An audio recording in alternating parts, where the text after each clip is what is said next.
Good evening, students. So, the class 12 student. Today, we will discuss important examples of your NCERT textbook. With it, from which chapter? Chapter number 1, electric charge and the field. I think ये unit क्या है आपकी electrostatics. ठीक है, तो देखिए एक भी एग्जाम्पल आपको छोड़ना नहीं है, सभी एग्जाम्पल्स आप बहुत अच्छे से करेंगे. Now come to the point. Example number 1.6. Consider 3 charges Q1, Q2, Q3 each equal to Q at the vertices of equilateral triangle of side L. देखिए एक इक्विलेटरल ट्राइंगल है. इक्विलेटरल ट्राइंगल में देखिए आप जानते हैं एक जितनी भी साइड्स होती है इक्विलेटरल ट्राइंगल की वो क्या होती है, सब इक्वल होती हैं. So we are taking here L. यहाँ पर जो साइड आपकी दी हुई है वो क्या दी हुई है, जो तीनों साइड से A B B C C ये तीनों किसके इक्वल हो गए, L के. और 3 चार्जेस हैं Q1, Q2, Q3 और तीनों ही इक्वल है Q के. वो कहाँ पर रखे हैं, वर्टिसेस पर A B और C. ठीक है, Q1 is equal to Q, Q2 is equal to Q, Q3 is equal to Q. अब एक्चुअली आपको क्या कैलकुलेट करना है, what is the force on a charge Q.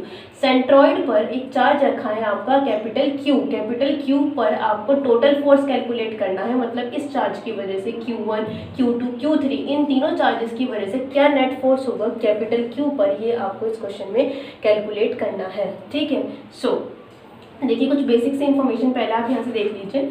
According to this figure है ना, इस फिगर के अकॉर्डिंग क्या है, देखिए A B B C C is equals to L. Angle A B C is equal to 60 degree. Equilateral triangle है. Angle A D C, angle A D C देखिए ये चीज़ आपकी angle A D C is equal to 90 degree because A D is the median of the given triangle. A D एक मीडियन है, तो यहाँ पर जो एंगल बना रहे हैं वो किसके साथ बना रहा है, इसके साथ. So A D C is equals to 90 degree. Angle C A D is equal to 30 degree. C A D 30. अब देखिए सी ए डी 30 कैसे होगा आपका. We know that A D bisect the angle A. A D क्या कर रही है, angle ए को बाइसेक्ट कर रही है. So angle C A D कितना हो जाएगा, 60 का जस्ट हाफ 30. ठीक है, अब ए डी नीचे दैट इज ये जो मीडियन है आपकी वो बेस को 2 इक्वल पार्ट में डिवाइड कर रही है. So B D is equal to D C is equals to L by 2. क्योंकि पूरी लेंथ कितनी है आपकी एल, तो ये कितनी हो जाएगी एल बाई 2 और ये भी कितना हो जाएगा L by 2. And A O is equal to B O is equal to C O. A O B O and C O ये भी आपको पता होना चाहिए. देखिए जो इक्विलेटरल ट्राइंगल होता है उसमें तीनों साइड्स क्या होती हैं आपकी, जो सेंटर्स को मैच करते हैं ए ओ बी ओ और C O is equals to equal होगा. और ये आपको एक्चुअली पता नहीं है.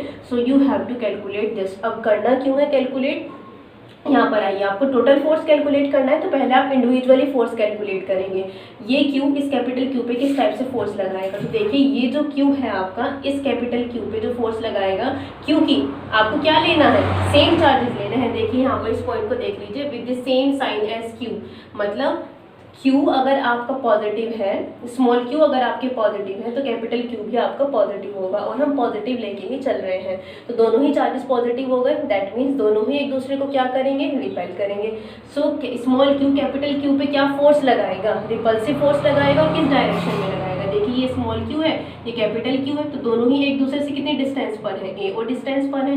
और किस टाइप से फोर्स लगाएंगे, capital Q small q capital Q पे क्या लगाएगा, इस डायरेक्शन में फोर्स लगाएगा. और यही डायरेक्शन आपकी, ये फोर्स आपका क्या रखा जाएगा, F1 डाउनवर्ड डायरेक्शन में. स्मॉल q कैपिटल Q पर डाउनवर्ड डायरेक्शन में. सिमिलरली ये स्मॉल q इस कैपिटल Q पर इस डायरेक्शन में F2. सिमिलरली स्मॉल q इस कैपिटल Q पर इस डायरेक्शन में F1, F2 एंड F3. अगर आप इसको प्लॉट करके देखेंगे तो आपकी डायरेक्शन आएगी यहाँ पे इस टाइप से.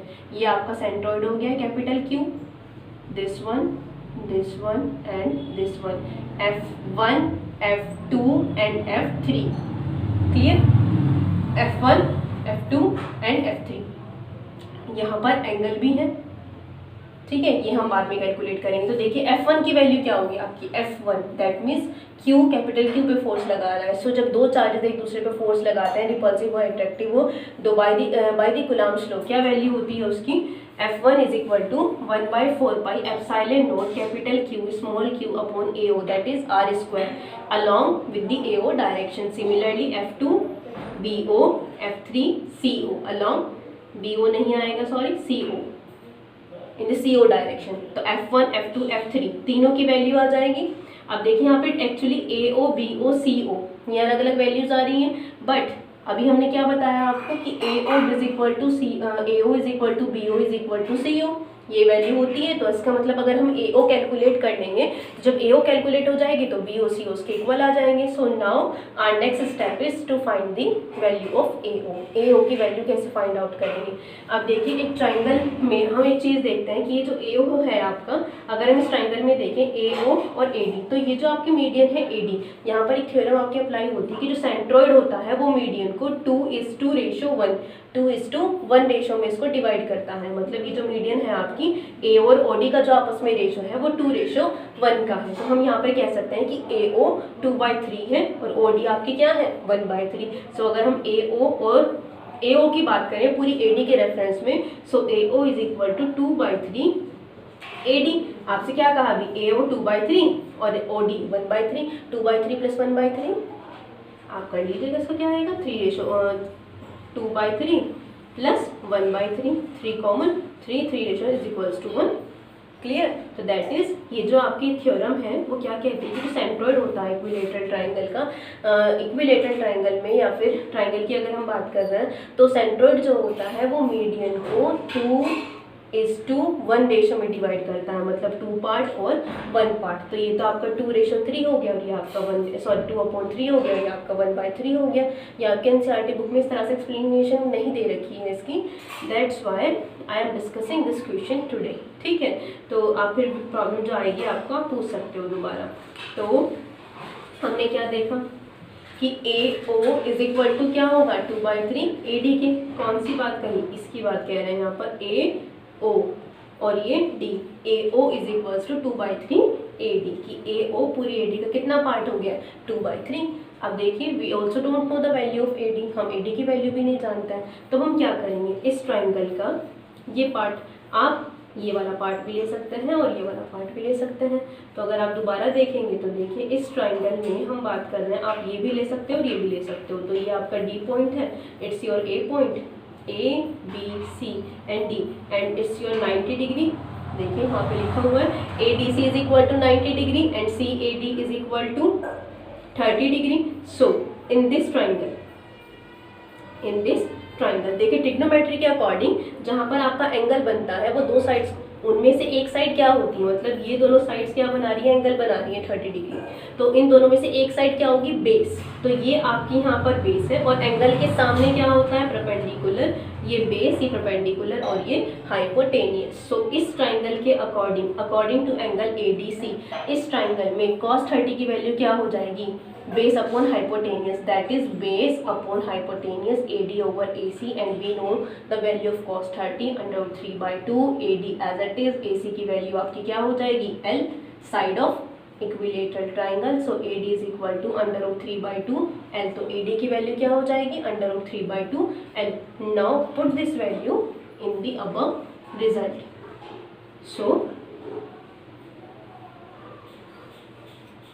So put this value again, AO is equal to 2/3 AD। AO is equal to 2/3 multiply what is AD, under root 3/2 L। So 2 से 2 कैंसिल हो जाएगा, under root 3/3 now multiplied by under root 3। तो calculation के बाद आपके पास क्या आएगा 3/3 under root 3 से 3 कैंसिल हो जाएगा, that is L upon under root 3। L भी तो है ना आपके पास। तो हमारे पास क्या वैल्यू आई है AO की L अपॉन अंडर रूट 3। अब आपके पास किसकी वैल्यू आई है AO की, that means it is the value of BO, it is the value of CO। तीनों की वैल्यू सेम हो जाएगी, AO BO CO तीनों इक्वल है। तो अगर हम देखेंगे इस चीज़ को तो हमारे अकॉर्डिंग अगर हम बात करें magnitude F1 is equals to F2 with magnitude is equals to F3 is equal to F consider किया जा सकता है नहीं, क्योंकि तीनों ही वैल्यू क्या हो रही है इक्वल। देख लीजिए कोई भी वैल्यू ऐसी नहीं है जो डिफर करे, AO BO CO तीनों इक्वल आ गए। ठीक है, ये तो आपकी आ गई क्या, ये आपके पास मैग्नीट्यूड आ गया तीनों का। ठीक है, अब आप किसी में इसकी वैल्यू पुट कर दीजिए तो F की वैल्यू क्या हो जाएगी आपके पास 1/4 pi epsilon not capital Q small q over what is AO। AO is equal to L by under root 3, L by under root 3 का स्क्वायर है ना, with AO cap. Clear? So ये क्या हो जाएगा, आप इसे ऊपर ले जाएंगे, √3 इंटू √3 3, तो ये हो जाएगा आपका 3/4 pi ε0 capital Q small q upon L square. 3 यहाँ पर आ गया आपका, ये 3 Q upon L square. Clear? ठीक है। अब आप यहाँ पे ये भी कहेंगे कि हम यूनिट कैपिटल ना ले, इसको मतलब अगर हम यूनिट कैप ना ले, अगर हम मैग्नीट्यूड की बात कर रहे हैं कैपिटल F की, ठीक है, तो हमारे पास F की वैल्यू आ गई है। ठीक है, अब आपके पास कैपिटल F की वैल्यू आ गई है, तो आप इसमें क्या कैलकुलेशन करेंगे? देखिए क्वेश्चन तो आपने देख ही लिया है, तो आपको टोटल चार्ज कैलकुलेट करना है। एक्चुअली किस पर? टोटल चार्ज आपको कैलकुलेट करना है कैपिटल Q पर। तो कैपिटल Q पर आपके पास कैपिटल Q पे 3 फोर्स लग रहा है, F1 F2 F3। अब आप इन तीनों फोर्सेस का कैसे रिजल्टेंट कैलकुलेट करेंगे? अब आपको 11th क्लास के कॉन्सेप्ट पे जाना है। 11th क्लास के कॉन्सेप्ट में आपने पैरेललोग्राम की जो थ्योरम है, दो वेक्टर्स के बीच में जब हम रिजल्टेंट कैलकुलेट करने की कोशिश करते हैं तो वहाँ पैरेललोग्राम थ्योरम फॉलो की जाती है, तो आप उसको देखेंगे, उसके थ्रू आपको करना है। ठीक है, तो हम बात कर रहे थे कि इसकी कैपिटल Q पर 3 फोर्सेस लग रहे हैं, F1 is equal to F, F2 is equal to F and F3 is equal to F, because F1 is equal to F2 is equal to F3 and we know the value of F 1/3/4 pi ε0 capital Q small q upon L square. Clear? अब बात करनी है किसकी की resultant आपको calculate करना है। तो रिजल्टेंट से पहले जब हम पैरेललोग्राम थ्योरम की बात करते हैं, तो पैरेललोग्राम थ्योरम क्या कहती है? अगर आप इसका पैरेललोग्राम बनाते हैं पैरेललोग्राम थ्योरम के अकॉर्डिंग, ये इसका क्या हो जाएगा? रिजल्टेंट। दैट इज, अगर हम बात करें resultant of the 2 vectors F2 and F3, इन दोनों का अगर हम रिजल्टेंट वेक्टर कैलकुलेट करने की कोशिश करें तो क्या वैल्यू आएगी? ठीक है, देखिए तो क्या कहता है resultant vector according to parallelogram theorem? Parallelogram theorem क्या होती है? R is equals to √F1 square plus F2 square plus 2 F1 F2 cos theta. अब देखिए व्हाट इज थीटा, है ना? Theta was the angle between the 2 forces. F2 और F3 के बीच में कितना एंगल बन रहा है, तो आप देखो इसकी भी कैलकुलेशन यहाँ पर कैसे करेंगे। ज्योमेट्री के अकॉर्डिंग इसकी कैलकुलेशन थीटा जो इक्वल आएगा वो 120 के इक्वल आएगा। ठीक है, 120 के इक्वल। देखिए स्टेप तो हो गया होगा आपका, तो इसमें यहाँ पर आपको कैलकुलेशन करके दिखा दें कि क्या है इसकी value. Theta is equals to 120 कैसे होगा आपका? इसे आप कैसे कैलकुलेट करोगे इसकी वैल्यू कि थीटा इज इक्वल टू 120 आएगा? थीटा इज इक्वल टू 120 लाने के लिए आपको थोड़ा देखना पड़ेगा फिगर को दोबारा से। तो आप देखिए, एक आपका ये जो फोर्स है, ये कौन सा फोर्स था आपका? F2, और ये फोर्स आपका क्या है यहाँ पर? अगर हम देखें इस डायरेक्शन में F1 and this is your F3। Clear? So अगर आप इस ट्राइंगल की बात करें, क्योंकि आपको जो पूरा एंगल देखना है वो इन दोनों के बीच में देखना है ना, F1 और F3 के बीच में, या फिर F2 F1 के बीच में भी देख सकते हो। ठीक है, और F2 F3 के बीच में भी देख सकते हो। तो तीनों के एंगल, तीनों के बीच में आपका 120 डिग्री आएगा। तो कैसे देखेंगे अब आप इसको कि कैसे वैल्यू आएगी आपको? तो जैसे भी हमने डिस्कस किया है, तो ये एंगल हमें चाहिए, तो आप इस छोटे वाले ट्राइंगल को देखेंगे दोबारा से। इसकी ये जो छोटा आपका ट्राइंगल बन रहा है यहाँ पर O D and C, 90, it's your 90, it's your 30।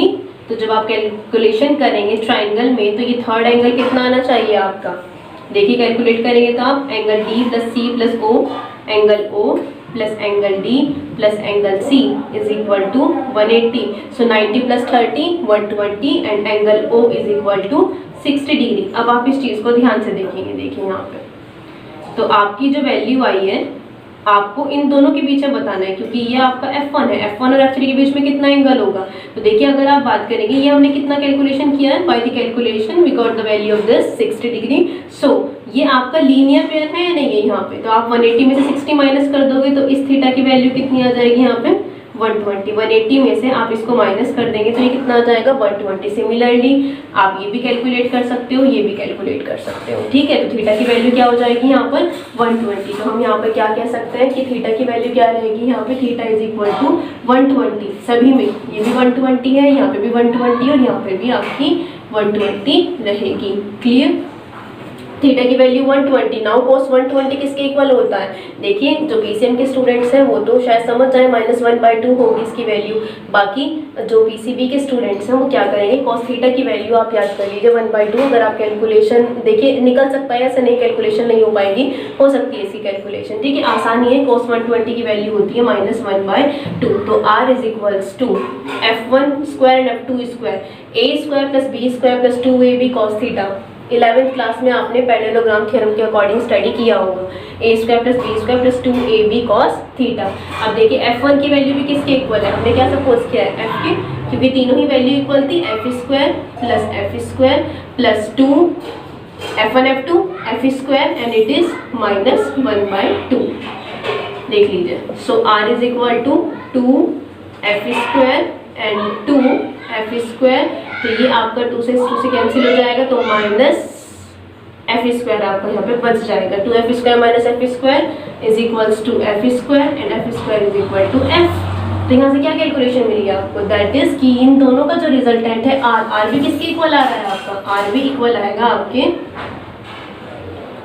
r भी इक्वल है आपके f के, r भी आपका f के इक्वल है। आपने इन दोनों रिजल्टेंट की तो बात कर ली है, अब दोबारा देख लीजिए आप, ये स्टेप तो कैलकुलेशन में आ गया था। अब देखिए हमने इसमें क्या कैलकुलेशन की दोबारा से, ये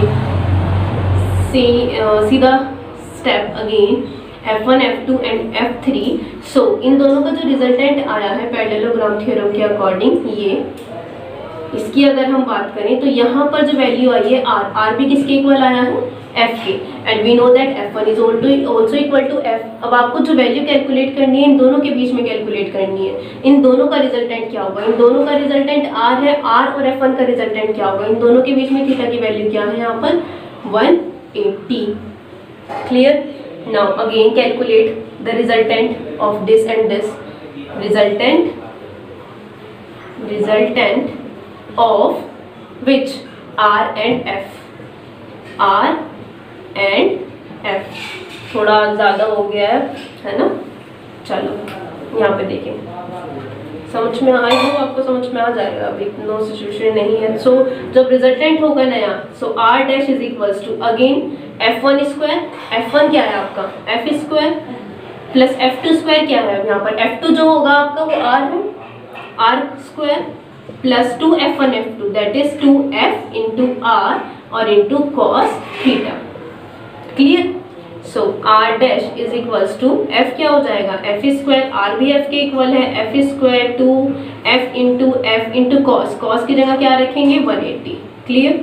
तो ये क्या हो जाएगा आपका 2f स्क्वायर प्लस, अब यहाँ पे देखेंगे 2f स्क्वायर, ये अगेन 2f स्क्वायर एंड इसकी वैल्यू जो होती है -1, so 2f square minus 2f square. Clear? So r dash is equals to 0, that is, देखिए आंसर आपका 0 ही आ रहा है इतनी कैलकुलेशन के बाद। So net charge on capital Q is 0। Clear? It's your answer. I hope आप समझ गए होंगे। बाकी स्टेप्स अगर आप देखना चाहें तो पहले आपको ये बेसिक स्टेप्स देखने हैं। बेसिक स्टेप्स देखने के बाद आपको कैपिटल क्यू पे 3 फोर्स वर्क कर रहे थे, F1 F2 F3, तीनों के इंडिविजुअल वैल्यू हमने कूलम्ब्स लॉ के थ्रू कैलकुलेट की। AO BO CO are the distance between these two vector, but we know that AO BO CO तीनों इक्वल हैं। फिर हमने AO कैलकुलेट की बाय द ट्राइंगल। आपको याद होगा AO is equal to this, कि सेंट्रोइड जो है वो उसमें 2:1 में डिवाइड करता है उसको, एंड सो 2/3 AD था, 2/3 AD। अब AD भी हमारे पास नहीं थी, फिर हमने ट्राइंगल के अकॉर्डिंग AD की वैल्यू निकाली cos 30 से। cos 30 के बाद हमारी जो वैल्यू आई वो क्या है, √3/2 एल हुआ। फिर हमने AO को कैलकुलेट किया। AO कैलकुलेट करने के बाद हमने उसकी वैल्यू क्या रखी, वहाँ पर पुट कर दी है। ठीक है, तो हमने क्या देखा कि AO BO CO तीनों इक्वल ही आ रहे थे। ठीक है, तो तीनों की वैल्यू इक्वल आ जाएगी। तो तीनों ही फोर्सेस क्या हो गए हैं आपके, F1 F2 F3 all are equal to F। अब इन तीनों फोर्सेस का रिजल्टेंट हमें कैलकुलेट करना था, तो हमने पहले F1 और F2 के बीच का रिजल्टेंट कैलकुलेट किया, जिसकी वैल्यू भी F के इक्वल आई। फिर हमने आपका जो रिजल्टेंट था और आपका जो F1 था उनके बीच में रिजल्टेंट कैलकुलेट किया, उसकी वैल्यू क्या आ गई आपकी 0। तो रिजल्टेंट फैक्टर आपको कैपिटल Q पे जो टोटल चार्ज है, नेट चार्ज है, वो किसके इक्वल होता है आपका 0 के, ठीक है। So in the next video we will discuss the next example, it is also very important 1.7, लेकिन वो इससे थोड़ा सा इजी रहेगा, ठीक है। Okay, thank you very much.